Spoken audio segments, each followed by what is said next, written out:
Good evening friends. तो अनेक दिन पर আমি তোমাদের ক্যামেরার সামনে আসলাম। তো তোমরা হয়তো ভাবছো যে এতদিন কেন ভিডিও করিনি। হ্যাঁ, তো তার উত্তরটা হলো মানে আমি অনেক দিন ধরেই অসুস্থ, মানে শরীরটা একদম ঠিক চলছিল না। তো ভিডিও অনেক দিন ধরেই করিনি। হ্যাঁ, তো মানে খুবই পরিস্থিতিটা এতটা খারাপ ছিল যে মানে ভিডিও করতে পারছিলাম না। তার উপর মানে ফ্যামিলির মেয়েকে নিয়ে একটু দৌড়ঝাঁপ একা করতে হয়েছে। ওর মানে সব কিছু আমার কেয়ার করতে হয়।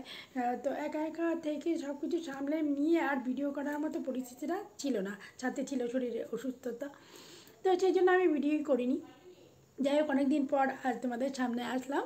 তো ইচ্ছে হলো যে আজ আমার একটু ভিডিও করি, তোমাদের সাথে শেয়ার করি, যে আমার পরিস্থিতি সম্বন্ধে একটু তোমাদেরকে জানানো প্রয়োজন আমার মনে হয়।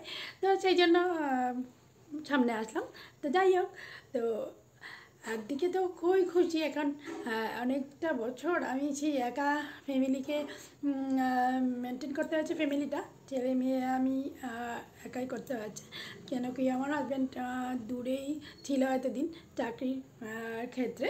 তো যাই হোক, এই এখন এই মে মাস পর্যন্ত ওর সার্ভিস করেছে। তো এখন ভলেন্টারি রিটায়ারমেন্টে চলে আসছে, যদিও চাকরি আরও 7 বছর ছিল। তো কিছু করার নেই, আসতে হচ্ছে। এই কারণে এক নম্বর হলো আমার অসুস্থতা, ঠিকমতো শরীর ভালো যাচ্ছে না, তো সেই জন্য চলে আসতে হচ্ছে।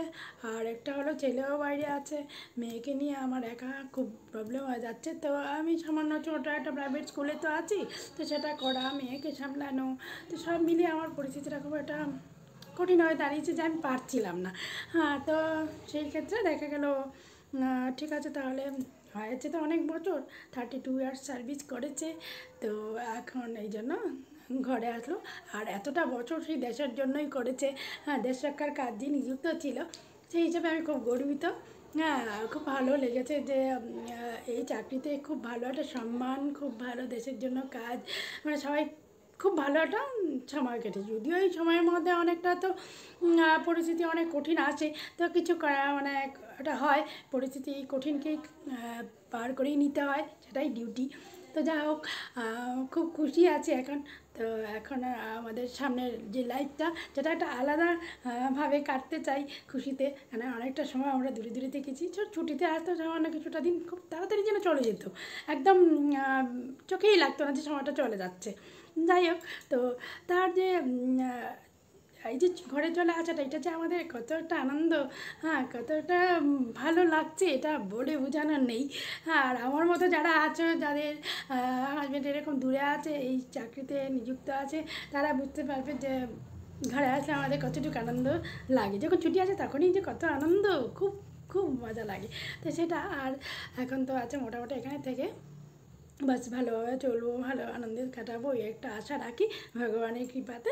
যাই হোক, তো সে পেনশন যে আসার সময় তাদের ডিপার্টমেন্ট থেকে বা যা করেছিল, ফেয়ারওয়েল দিয়েছিল, খুব সুন্দর একটা পরিস্থিতি ছিল, খুব ভালো সম্মান পেয়েছে। সেই সম্মানের কিছুটা অংশ তোমাদেরকে আমি তুলে ধরছি এখানে। ভিডিওটা আছে, দেখি ভিডিওটা যদি সম্ভব হয় তাহলে ওটা তোমাদের এই ভিডিওতে একটু শেয়ার করে দেবো, আর বাকিটা আমি এখানে দেখিয়ে দিচ্ছি। প্রথমত তাদের কোম্পানি থেকে যেই গিফটটা দিয়েছে সেটা আনবক্সিং আমি করিনি, তোমাদেরকে দেখাবো এই জন্য। এই দেখো, এটা ওর কোম্পানি থেকে দিয়েছে। হ্যাঁ, এটা ঠিক আছে, এটা আনবক্সিং করিনি, আর যাও পরে করে দেখাবো। হ্যাঁ, আর তাকে এই যা দেওয়া হয়েছে ওদের ব্যাটালিয়ান থেকে যেটা দিয়েছে সেটা হলো এই যে,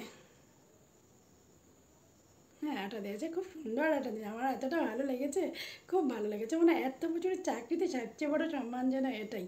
আমার খুব ভালো লেগেছে। তো তোমাদের যদি ভালো লাগে তাহলে ভিডিওটা লাইক করো, শেয়ার করো, আর সাবস্ক্রাইব করো, আর কমেন্ট করে অবশ্যই জানাবে ভিডিওটা কেমন লাগলো। আবার তোমাদের দেখা হবে পরবর্তী ভিডিওতে তোমাদের সঙ্গে। Tata, bye bye.